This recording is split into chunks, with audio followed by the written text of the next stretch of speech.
असलामुअलैकुम दोस्तों, अज मैं थानू मेरे एक दोस्त ने गंढियां काश्त कीतियां। गंढियां बीजियां तो जिन्होंने शकरकंड लाहौरी गाजर भी कहते आ, ਉਹਦਾ विजिट करवाना है कि उन्हें सिर्फ 2 कनालां बीजियां वा तो ये फसल थोड़े अरसे की है, लेकिन यदि जे DAP पा के तो खिदमत सही तरीके हो जाए तो 2 कनालों चों तकरीबन 50,000 की गंढी बन जा निकल आती आ। 50,000 की निकल आती आ तो ये बड़ी मुनाफा बख्श फसल आ। इस तो जोड़े छोटे काश्तकार आ उन्होंने चाहिए कि यह जियां छोटियां फसलां जिहड़ियां लोकल फसलां वो बीज के तो ज़्यादा मुनाफा कमा सकते हैं।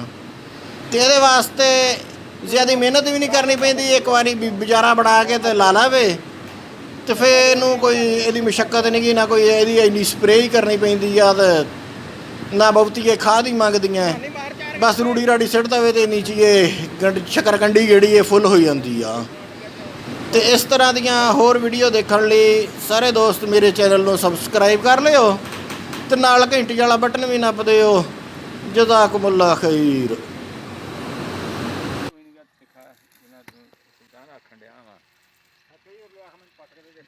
हाँ हाँ तोड़ एक बारी उतो तोड़ माड़ी जी देखा तो सही, वीडियो तो भारी आई जाए।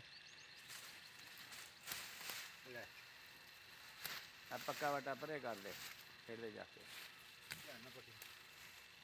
इसलिए गंढी मोटी है। हाँ ये तेड़ बाटे कार भी सुल्तान दी है पीर दी और गंढियां है पता है ना जिथे तेड़ होंगी उसे अब अंग्रेजा वड्डी जान दिया वा इदा निकल गंढियां आ निकलियां कि नहीं इतने गंढी नहीं।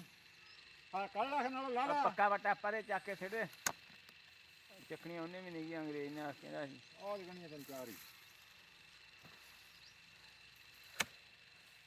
देख मानी एक बार चीड़ भी खान गया सी ना अजून गांडे कटे ना डाल के गंढी है थले वटा पक्का चाके परे छड़ दे अंग्रेजा हाँ जी बड़ी गई है।